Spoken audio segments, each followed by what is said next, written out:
"It's never going to work," said Guy, as Robin tore the cover away from the wooden contraption stored beside the stables. Nevertheless, he helped Robin steer and heave the thing out into the courtyard.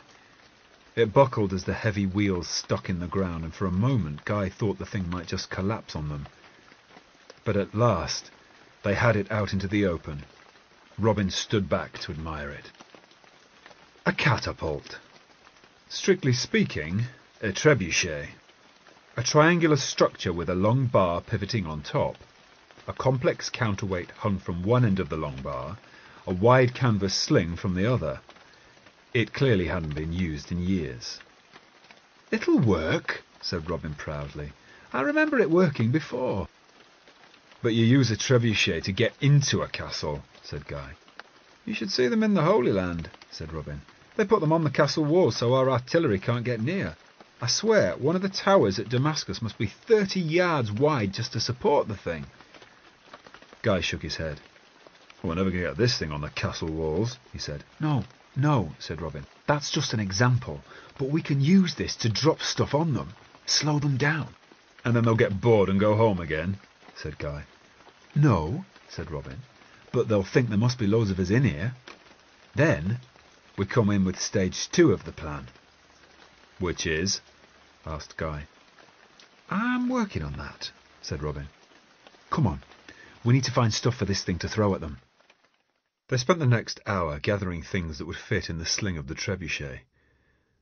There were a few straw bales left at the back of the stable. There were bricks and rocks. Guy used a wheelbarrow to heave a headless statue of a man in a cloak over from beside the keep. It must have weighed as much as he did.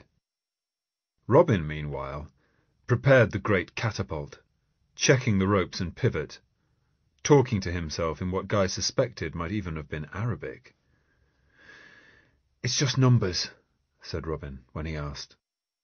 "You can make each shot more accurate if you've got a feel for the maths." Guy had only ever understood counting. The things you had, the things you had spent, the things you could take from someone else. "This is more of that Eastern stuff you've learnt in the army," he sniffed. "You'll see," said Robin smugly. He busied himself with adjusting the ropes. "It needs to release the load at 45 degrees, he said, though more to himself than Guy. Guy left him to it and went back to the keep. He had meant to take the long sword from the dead old man, but once he got up to the bedroom tomb, he couldn't bring himself to do it. He had rarely had scruples about anything in his life. Perhaps it was Robin's influence. Perhaps it was just knowing what Robin would say and wanting to avoid that argument. But he left the dead man in peace. Instead, he checked behind the tapestries looking for anything else he might use, and with a cry of delight he found an alcove in one of the tiny rooms that contained a weapon. A longbow, old and untended, but still properly strung, and a single arrow. The sun had come out by midday. Guy found the simple task of fetching and carrying payload helped to clear his head. He was ravenously hungry, and as he searched for cargo for the trebuchet, he also hoped he might find food. Anything, even stale, would have seemed a feast, but the castle cupboards remained resolutely bare. He felt dizzy when he dumped each load of materials down beside the catapult, and he felt the growing dread that this mad scheme could not work. Even if they kept the mercenaries at bay for another night, he and Robin could not hold out any longer without something to eat. He almost relished the chance to fight, to take on the whole gang of mercenaries, to go out in one last fit of rage, just to get past this gnawing hunger. Finally they heard the march of footsteps over the rickety bridge outside the castle. Robin set the trebuchet with a pile of rocks nestled in its sling and ran up to the gatehouse. Guy, following him, hated his boundless energy, his glee for these sort of antics, but he could feel himself thrilling to the battle about to commence. There were 36 men on the small arc of land between the castle walls and the river. Most of them wore armour. They carried longswords and shields and looked an imposing force. Guy had not seen such fine soldiers in a very long time. He could easily imagine them being a match for the combined forces of the guard at Nottingham. A man, perhaps their leader, stepped forward from the ranks and addressed the closed castle gateway. "We are no wish to kill you," he shouted up at the castle walls. He spoke like most foreigners, pronouncing the alien words more precisely than any native ever would. It gave an extra edge to the threat, as if he'd be meticulous about exactly how he'd kill them. "Open the door," he said, "and we shall make you mercy." The words hung in the air. Guy watched Robin counting slowly under his breath, making the mercenaries wait. He didn't just annoy the people he opposed. He went out of his way to irritate them as much as he possibly could. Guy felt himself smile. Funny to see the same skills being used on someone else. When he'd left them waiting for just long enough, Robin called out to the mercenaries. "Get!" he shouted. "Stopped!" The mercenaries bristled, glancing at one another. Robin had not shown himself to them. His voice had echoed down from the battlements, so the mercenaries had no idea how many defiant warriors they were up against. They were outside the high castle walls and could only guess at their enemy's forces. Yes, Guy knew it was all a bluff, but from the look in the mercenaries' eyes, it looked like it might be working. The man who had spoken before came forward again. "Open the door," he said again, a little less sure of himself this time. "and we shall make you mercy." "I don't think he knows any more English," said Guy. "Well then," said Robin. "At your position, soldier." Guy nodded and made for the stairs. A few steps down, a thought struck him and he turned back to Robin. "I don't follow your orders," he told him. Robin grinned. "Never said you did. Now get going." As Guy hurried down the stairs and across the courtyard, he heard the mercenary call up once more to the battlements. "We are no wish to kill you." Robin looked down at Guy, standing ready at the trebuchet. Guy grinned. Robin grinned back. "Get!" he called over the battlements. "Stop!"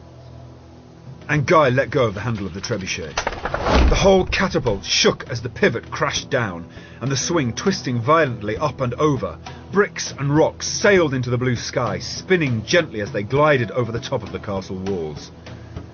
Guy lost sight of them, but he heard the rain of thudding impacts. The mercenaries cried out, more in shock than because he'd hit any of them as far as he could tell, but Guy was already twirling the handle to reset the spring mechanism. The ropes trembled as he yanked them into place. As soon as he'd got the sling back down to waist height, he started reloading the rocks. His arms ached. The small of his back might have been on fire, but he had to get this done as quickly as he could. The mercenaries were hammering again on the castle gateway. "Down a half-turn!" called Robin, when Guy was ready to fire again. Guy did as he was told, adjusting the rope so that the counterweight wouldn't fall quite so hard. He looked up again, ready for Robin's signal. Robin was peering through the gap of the battlements, pressed against the stone so that the mercenaries would not see him. His arm was ready to give the signal, but he wavered, watching for the perfect moment. Guy quivered, standing on tiptoes in his eagerness to take the shot. Robin raised his hand, and Guy yanked the lever. A second payload of rocks and bricks hurtled high into the air, slamming down on the mercenaries on the far side of the wall. This time, a man yelled out in pain rather than surprise. Guy had scored a hit. As agreed, they fired one more cargo of bricks and rocks, and then Guy loaded one of the bales of straw. He added rocks, trying to make the total weight of the payload roughly what it had been on its last shot. Robin gave the signal, and Guy released the lever. The sling whipped round to release its payload, but the huge straw bale had been wedged into the canvas. It pulled free a second later than the rocks had done, tumbling clumsily much lower in the air. Guy watched in horror, seeing what was going to happen. The bale slapped hard into the top of the castle wall and burst. Straw rained down gently on either side. No harm to anyone. "Up a half-turn!" Robin shouted. But Guy already knew that. He fussed with the mechanism, then heaved a second straw bale into the sling. This time, he let off the rocks, and he didn't wait for Robin's signal. The second straw bale arced up high into the blue sky, a perfect parabolic trajectory. It reached its zenith and began to spin as it fell back down towards the earth. For a moment, Guy thought he'd got it wrong again, that the bale would land on his side of the wall. But then it disappeared behind the high stone ramparts, and he heard a satisfying whoomph as it smacked down on the mercenaries. There was no time to celebrate. The mercenaries were still clamouring at the gate, which now shook on its aged hinges. They were going to get in. Guy repeated the same shot twice more, using up the last of the straw bales. "Done!" he shouted to Robin as he adjusted the trebuchet down half a turn and began to fill the sling up with rocks. Taking one large chunk of brick unsettled his makeshift pile, and the headless statue suddenly tumbled towards him. Guy leapt out of the way as it thudded down into the mud where his feet had been. He was getting tired and careless. Robin, meanwhile, had scrambled to the gatehouse. Guy saw him heaving on the chains, but they weren't responding. Robin put his feet against the wall, lifted himself off the ground as he tugged with all his might, and then there came an almighty whoosh. The mercenaries cried out, but they had expected the soaking, and this was a cry of defiance. They could withstand the cold and the wet and the fetid stink. They were still going to get into the castle. Except Robin and Guy had made a discovery when they'd searched the castle for things they could use. Robin, crouching on the battlements, fussed in his pockets for a pair of flints. He reached back into the gatehouse and grabbed the longbow and arrow Guy had discovered. Guy returned to his work, glancing up to see Robin struggling to light his flints. Then there was a spark, and the end of the arrow caught light. They had wrapped a scrap of cloth around the arrowhead, dipped in what they'd found. The half barrels of liquid hanging over the gate weren't just full of old rainwater. Robin ran to the far end of the battlements, pressing himself against the stone, peering through the gap in the crenellations down onto the mercenaries. He raised the longbow, standing into the arch. His eyes narrowed, that hawk-like expression Guy had seen so many times before, and with immaculate, matchless skill, he drew the string right back to his ear and loosed the flaming arrow. The barrels over the gateway, the ones Robin had just dropped on the mercenaries, had filled up with rainwater, yes, but before that, they contained crude oil. There was a roar from the far side of the castle walls, and the battering on the castle gateway stopped abruptly.